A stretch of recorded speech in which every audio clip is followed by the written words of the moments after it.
Bonjour à toutes et à toutes et bienvenue sur Blindé WT, le gameplay War Thunder.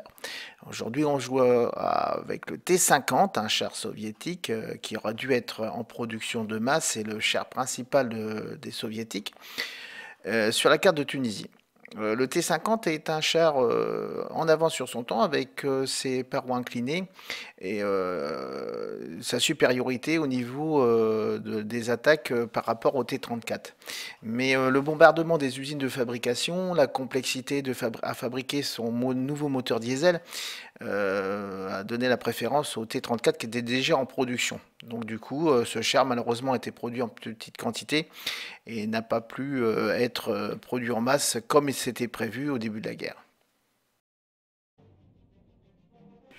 Alors le T-50 est un char quand même assez véloce au niveau du tir et qui a une bonne accélération et qui peut aller sur des points de capture assez rapidement. Notre avantage, c'est que son inclinaison au niveau de la protection blindée permet d'être moins facilement percé. Donc c'est l'avantage de ce petit char.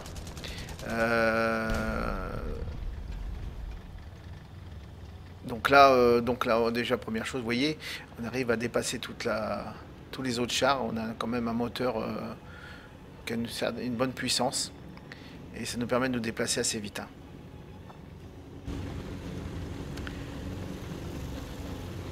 Il n'a pas de défense antiaérienne, hein, donc il a deux coaxiales, mais c'est surtout pour le tir direct. Donc là, on va sur le point C. Donc comme on est en premier, on va aller se placer de manière à capturer très rapidement. Voilà, toc, ouf, un petit dérapage tranquillou. Voilà. Donc ici on est bien là. Là on est bien planqué. On est à l'abri. Et il y a peu de chances qu'on vienne nous chercher ici. Donc on attend et on capture. On est rejoint par le reste de notre renfort.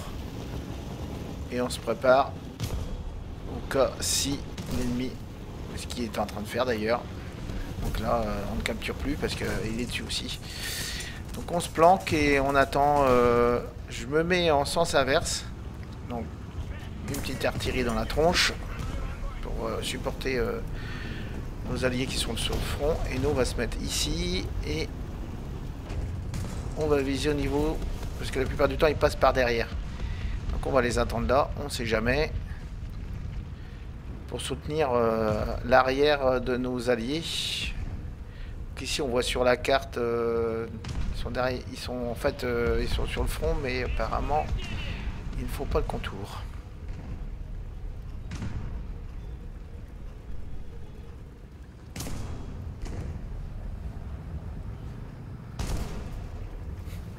Bon bah, à première vue, il n'y a pas grand monde, hein. On va rester posté quand même, on ne sait jamais. Surtout que s'il y en a un qui pointe, il va pointer directement vers le centre du point C. Donc il ne va pas s'attendre à ce que notre canon soit là. Donc apparemment on recapture. Donc vous voyez, donc impeccable. Donc, ça veut dire que voilà. Donc là on bouge. Comme on est rapide, on va sur le point B. Et on va s'occuper de ce point là. Décidément, c'est pas mal de dérapage, hein. Donc on reste vigilant. On va aider notre allié à être réparé. Voilà. Et maintenant, on retourne à nos affaires et on va aller capturer le point B.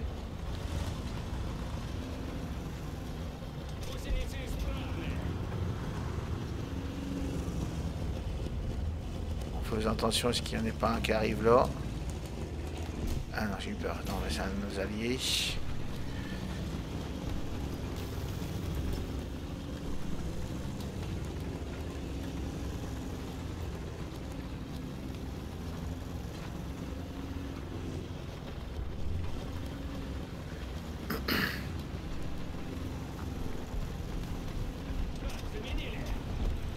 Et on va se planquer ici.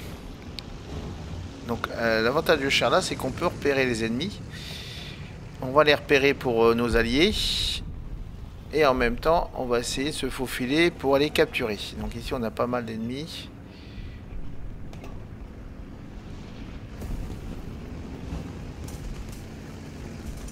Des alliés aussi.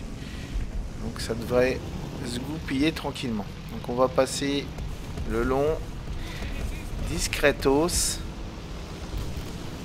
Pour pas se prendre un obus sur la tronche. On va se mettre dans l'eau. Bon, l'avantage c'est un petit char, donc on n'a pas un profil haut, donc c'est pas non plus bas, mais ça va quoi. On est moins visible qu'un char qui sera beaucoup plus haut. On prend le M3 Li par exemple, on sera bien visible. Là on est beaucoup plus bas. Donc là on est assisté par des alliés, donc on va capturer en faisant attention qu'il n'y en ait pas un qui se planque derrière. Et là on ne capture pas parce qu'il y en a encore un qui est planqué quelque part. Comme on est à 3, on va le trouver. Doucement, mais sûrement.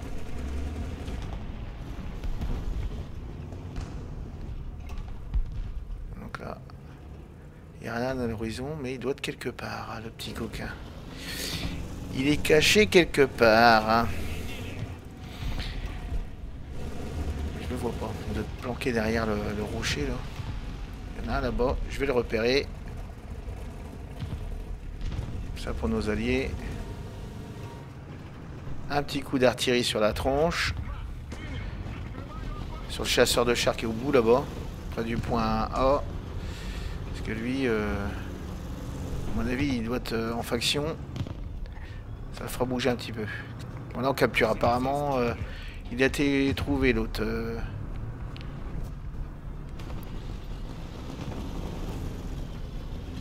Bon, bah voilà. Donc là, on va continuer. On va avancer. On va aller vers le point A. Doucement mais sûrement. Tout en faisant attention, s'il n'y a pas d'ennemi. Ça serait dommage, surtout sur le flanc. Là, on a notre flanc qui est en exposition. Donc ça serait un petit peu dommage de se faire buter là. Alors qu'on peut capturer le maximum.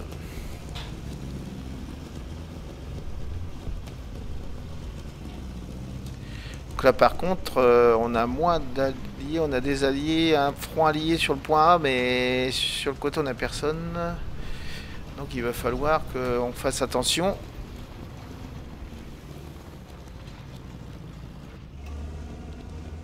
Ah, en plein alors. Trop tard. L'inconvénient aussi du T50, c'est que la tourelle elle est manuelle, donc elle est un petit peu longue à tourner. Donc il faut se préparer un peu comme un chasseur de char de manière à se positionner rapidement. Et l'axe du canon il n'est pas stabilisé, donc quand on freine, du coup on a le canon qui bouge quand le char s'arrête ou accélère. Hein. Donc quand on arrive sur les points qu'on sait qu'il y a des ennemis, il faut peut-être arriver plus doucement. Voilà.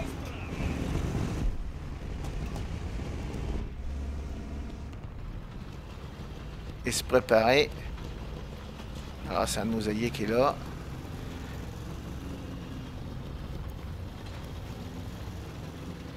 Ah, en plein. Bon. Allez. Voilà. Un beau trou au milieu. Alors, c'est ce qu'on voit. Donc, il nous a tiré dessus, ça a ricoché. Donc, c'est qu'on voit que l'inclinaison, quand même, du T50, c'est pas du luxe, hein, finalement. Je veux dire, ça protège pas mal. Et l'avantage aussi du T50, c'est quand on... Encore là, voilà, dans sa face. L'avantage du T50, c'est que... Il est assez bas, donc si on s'approche des chars beaucoup plus haut, les canons n'arrivent pas à descendre, du coup on piège, c'est pour ça que j'ai foncé sur lui. De toute façon c'était moi ou lui. Hein. Donc maintenant qu'on a capturé, on va aller se planquer là, on va attendre les autres. Les ennemis en faction ici, là on va être bien, là, derrière le gros caillou là.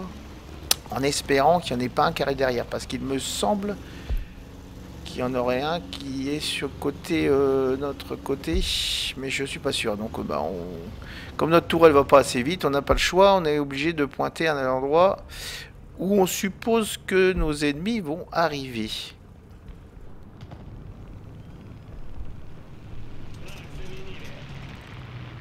Donc là on a un allié de l'autre côté, donc c'est impeccable. Donc là ils ont récupéré le point C. On va pas tout avoir, hein. Mais bon, c'est déjà pas mal quand même. J'entends un moteur, mais ça doit être les alliés ça.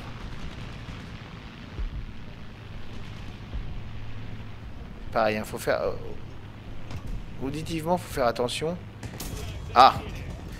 Oh, le trou derrière. Allez, on se casse. On va se planquer. Ah, le moteur! Ah, secours!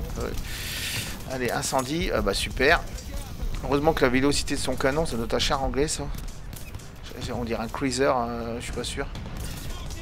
Ah la vache! Vous voyez ma tourelle? Allez, on mouline, on mouline! C'est comme la vitre des anciennes voitures pour ouvrir la vitre. Il est costaud quand même, hein, ce char, hein, parce que la vache... Allez, allez, allez, allez...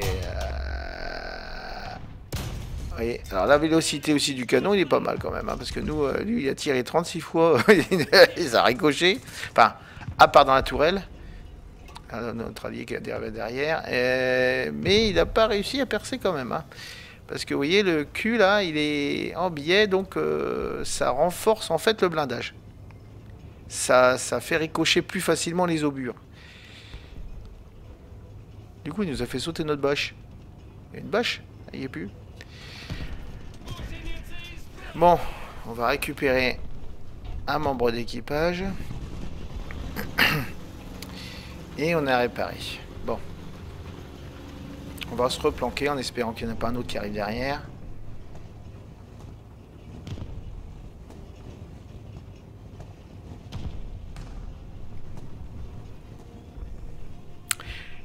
Faut être patient aussi, hein, dans le temps. Faut pas foncer dans le tas. Bon, en première vue, il n'y a pas grand monde. On va aider nos alliés. On va les renforcer. Je crois que ouais, sur le flanc droit, on va aller le rechercher l'autre et puis le buter. Ah, le point B, il est capturé. Qu'est-ce que je fais? Bon bah, j'y vais. Tant pis. Ils sont à deux, je pense qu'ils vont s'en sortir. On va les récupérer le point B. Allez, action. En avant-marche vers le point B. Bon, ça tombe bien, il y a un allié qui est venu renforcer au niveau du point A. Donc ça tombe bien. Ah oui, l'autre inconvénient du T50, c'est que son moteur diesel est très bruyant. Ah, un petit ralentissement. Bon, ça c'est les bons côtés du replay. Donc si je reviens à nos moutons, donc là on arrive vers le point. Ouais, donc je disais, le moteur est très bruyant, donc ça veut dire que on nous entend arriver. Ça c'est l'inconvénient aussi du T50. Bon là heureusement il y a beaucoup de tirs, beaucoup d'avions. Donc ça va, ça couvre le bruit de notre moteur. Parce que sinon on se fait repérer tout de suite, hein. On se fait repérer de loin avec le moteur, hein. Il est très très bruyant. Oh joli. Alors, on va se revenir sur nos pas parce que l'autre il croit qu'on est parti de l'autre côté. Et on va l'attaquer par l'arrière. Alors, temps de tourner mon canon. C'est dur la culture. Et doucement, il doit être là quelque part. Non, vous voyez, il nous attend de l'autre côté en fait. Ah, je le vois. Et le tir. Il est planqué là derrière la rocher. Donc on va aller voir. Il est là. Et voilà, un en moins. Et je crois qu'il y en a un deuxième derrière le gros rocher là-bas. Il doit être quelque part derrière. J'ai vu son tir. Oui, il est là. Heureusement, il y a beaucoup de bruit, donc ils ne nous ont pas entendu arriver.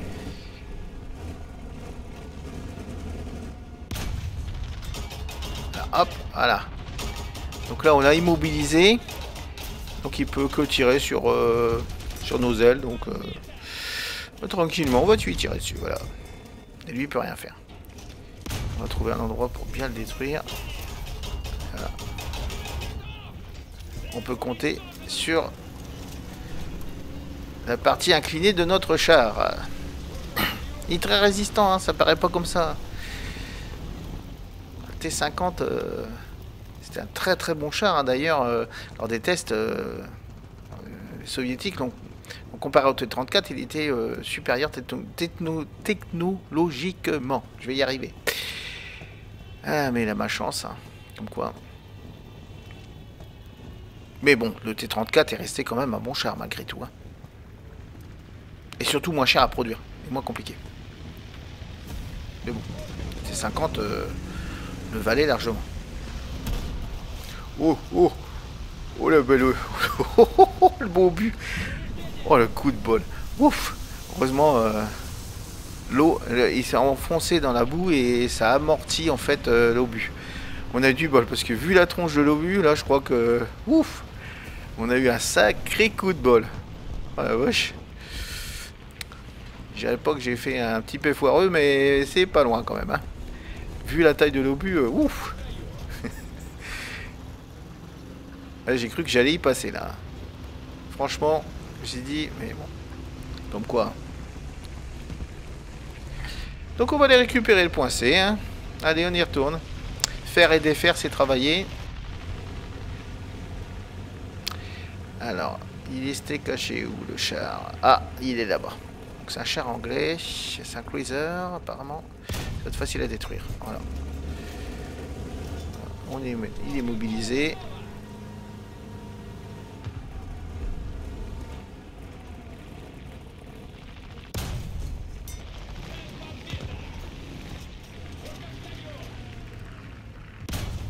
En attendant, notre équipage qui est content. Et le dernier, bon, allez, dans sa face, deux d'un seul coup. Et voilà, donc c'était la fin du gameplay, hein, donc on a gagné.